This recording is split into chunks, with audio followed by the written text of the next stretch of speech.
Praise the lord. మనందరికీ Bible చదవడం చాలా కష్టాన్ని ఇస్తుంది కదా. ఎందుకు అని అంటే అపవాది మనల్ని చదవలేదు.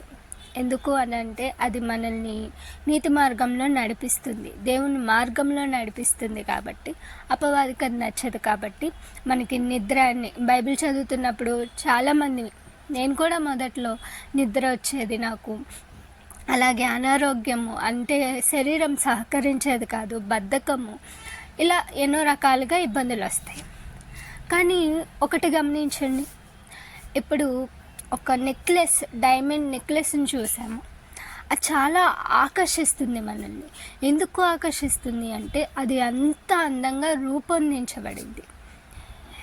అందులో డైమండ్స్, అలాగే అందులో అక్కడక్కడ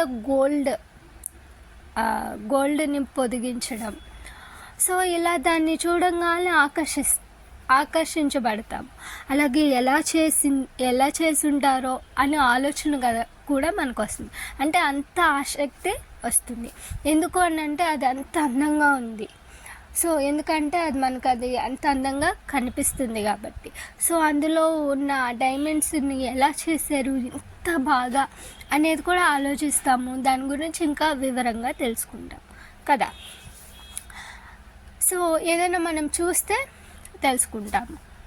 అలాగే మనము ఏదైనా దేని గురించి అయినా మనం విన్నాము అని అంటే, ఇప్పుడు ఆఫర్స్, ఇప్పుడు శారీస్ కొనాలి, సో శారీస్ పలానా చోట ఆఫర్స్ ఉన్నాయి చీరలకి అని అంటే వింటాం. కాబట్టి ఇంకా ఆసక్తిగా ఏం చేస్తాము, అయ్యో అక్కడ చీరలు చాలా తక్కువ రేట్ అంట, చీరలకి ఆఫర్స్ ఉన్నాయంట, వెళ్ళొద్దాము అని అనుకుంటాం. అవునా? సో చీరలు చాలా తక్కువ రేటు ఉన్నాయి అని వినంగానే వెళ్తాం. దేనికి? కొనడానికి. అంటే విన్నాం కాబట్టి ఏం పుట్టించింది? ఆకర్షణ. సో ఏంటి అక్కడ నిజంగానే ఉందా లేదా ఆఫర్స్ అనేది తెలుసుకుంటాం. అలాగే దేవుని వాక్యాన్ని మనం చదవాలి అని అంటే ముందుగా అందులో ఏమున్నాయి, అసలు ఒక్కొక్క గ్రంథం దేని గురించి చెప్తుంది, అసలు మనకి అవి ఎందుకు మనం నేర్చుకోవాలి అన్న ఆసక్తికరమైన విషయాలు, మనము అందులో ఉన్న విషయాలు మనం తెలుసుకున్నట్లయితే ఖచ్చితంగా చాలామంది ఇంట్రెస్ట్గా బైబిల్ చదువుతారు. ఒకవేళ మనలో ఇంట్రెస్ట్ కలిగింది అని అంటే అపవాది కూడా మనల్ని బైబిల్ చదవకుండా ఆపలేదు.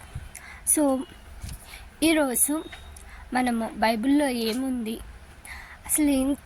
అసలు మనం ఎందుకు చదవాలి, జీవితాలు మారుస్తుంది అంటారు, ఎలా మారుస్తుంది అనేది మనము ఈ రోజు నుండి ఒక్కొక్కటిగా చిన్నగా తెలుసుకుందాము. మొదటిగా అయితే బైబిల్ ఆరంభంలో ఆది కాండము అని ఉంటుంది కదా, అక్కడ మొదలెడితే సృష్టిని గురించి అక్కడ వివరంగా ఉంటుంది. అవునా? సో సృష్టిని గురించి వివరిస్తూ, అలాగే మధ్యలోకి వచ్చేసరికి మత్తయి సువార్తకి వచ్చేసరికి కొత్త నిబంధనలో యేసుక్రీస్తు వారు గురించి ఉంటుంది. అంటే యేసుక్రీస్తు వారు ఎందుకు ఈ లోకానికి వచ్చారు, ఎందుకు సిలువ వేయబడింది అనేది ఉంటుంది. తర్వాత ఎండింగ్ ప్రకటన గ్రంథంకి వస్తే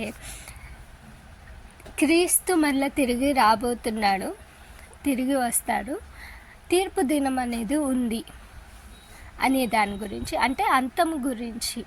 ఇక్కడ ప్రారంభం సృష్టి, మధ్యలో రక్షణ, అలాగే అంతం గురించి కూడా ఉంది, ముగింపు గురించి కూడా ఉంది. సో ఈ మూడిట్ల మీదే బైబిల్ అనేది ఆధారపడి వ్రాయబడి ఉన్నది. ఈ మధ్యలో విశ్వాసుల గురించి, ప్రవక్తల గురించి, రాజుల గురించి, వారి విశ్వాసం గురించి, అలాగే క్రీస్తు లోకానికి వచ్చినప్పుడు ఎలా బ్రతకాలని చెప్పాడో కూడా అన్నీ ఉన్నాయి ఇందులో. సో వీటినన్నిటినీ తెలుసుకుంటూ మనము మన జీవితాన్ని మార్చుకోవడానికి దేవుడు ఈ బైబిల్ అనే గ్రంథాన్ని ఆత్మశక్తితో నింపి కొంతమంది వ్యక్తుల ద్వారా రాయించి ఉంచాడు. సో మనందరికీ ఇది అందుకే ఇంపార్టెంట్. ఇది మన జీవితాన్ని మారుస్తుంది. ఓకే, బైబిల్ అనేది పుస్తకం కాదు, ఒక విశ్వాసి యొక్క జీవితం. అంటే ఈ బైబిల్ అనేది ఒక్క వర్డ్ కానీ ఇది ఒక విశ్వాసి జీవితాన్ని మారుస్తుంది. బైబిల్లో పాత నిబంధన గ్రంథంలో ఆది కాండము నుండి మలాఖీ గ్రంథము వరకు ఉంటుంది. 39 పుస్తకాలు పాత నిబంధన గ్రంథంలో ఉన్నాయి. అలాగే క్రొత్త నిబంధన గ్రంథము మత్తయి సువార్త నుండి ప్రకటన గ్రంథం వరకు వ్రాయబడి ఉంది. అందులో 27 పుస్తకాలు ఉన్నాయి. అయితే దీనిని మనము చదివి మన జీవితాల్ని మార్చుకొని దేవుని కొరకే బ్రతికినట్లయితే పరలోక రాజ్యాన్ని ఖచ్చితంగా చేరుకుంటాము. అక్కడ దేవుని యొక్క రాజ్యంలో మనం అందరము కూడా ఆయన్ని ఇంకా ఇంకా ఇంకా ఎక్కువగా స్తుతిస్తాము. ఈ లోకానికన్నా ఇంకా అద్భుతమైన లోకం పరలోక రాజ్యాన్ని మనము చూడగలుగుతాము, ఆయనతో పాటు నివసిస్తాము. అలాగే ఎవరైతే దేవుని వాక్యాన్ని చదివి విడిచిపెడతారో, అలాగే దేవుణ్ణి క్రీస్తుని అంగీకరించకుండా ఈ లోకానుసారంగా జీవిస్తారో వారికి మాత్రం నిత్య అగ్నిగుండము సిద్ధపరిచి ఉన్నది. సో ఇది పూర్తిగా బైబిల్ చదవడం వల్ల ఉపయోగము, అలాగే బైబిల్లో ఏమి వ్రాయబడి ఉందని. అయితే బైబిల్లో ఈ 39 పుస్తకాలు కూడా కొన్నిట్లుగా 5 విభజనలుగా విభజించబడి ఉన్నది. అయితే మొదటిగా పంచకాండాలు.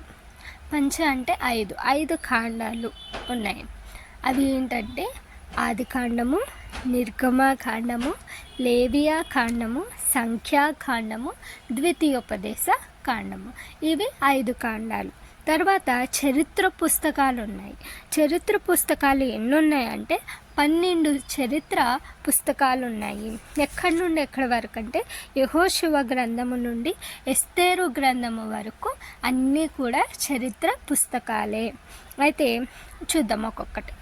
యెహోషువ గ్రంథము, న్యాయాధిపతుల గ్రంథము, రూతు గ్రంథము, మొదటి సమూయేలు గ్రంథము, రెండవ సమూయేలు గ్రంథము, మొదటి రాజుల గ్రంథము, రెండో రాజుల గ్రంథము, మొదటి దినవృత్తాంతముల గ్రంథము, రెండో దినవృత్తాంతముల గ్రంథము, ఎజ్రా, నెహెమియా, ఎస్తేరు. ఇవన్నీ ఈ 12 చరిత్ర పుస్తకాలు. తర్వాత రచనలు, జ్ఞానం. అయితే ఈ రచనల కింద ఏమొస్తుందంటే యేబు గ్రంథము, కీర్తనల గ్రంథము, సామెతలు, ప్రసంగి, పరమగీతములు. ఇవన్నీ కూడా రచనలు లేదా జ్ఞానానికి సంబంధించిన పుస్తకాలుగా వస్తాయి. పుస్తకాల కింద ఈ 5 గ్రంథాలు వస్తాయి. తర్వాత ప్రధాన ప్రవక్తల గ్రంథాలు 5 ఉన్నాయి. యెషయా గ్రంథము, ఇర్మియా గ్రంథము, విలాప వాక్యములు, యెహెజ్కేలు గ్రంథము, దానియేలు గ్రంథము. ఈ 5 కూడా ప్రధాన ప్రవక్తల గ్రంథాల కింద వస్తాయి. తర్వాత చిన్న ప్రవక్తలు గ్రంథాలు ఉన్నాయి. అవి 12 ఉన్నాయి. హోషేయ గ్రంథము, యోవేలు గ్రంథము, ఆమోసు గ్రంథము, ఒబద్య, యోనా, మీకా, నహూము, హబకూకు, జెఫన్యా, హగ్గయి, జకర్యా, మలాకి. ఇలా ఇవన్నీ కూడా 5 భాగాలుగా ఈ 39 పుస్తకాలు విభజించబడి ఉంది. ఇక నుండి మనము ఒక్కొక్కటిగా చూసుకుంటూ వద్దాము.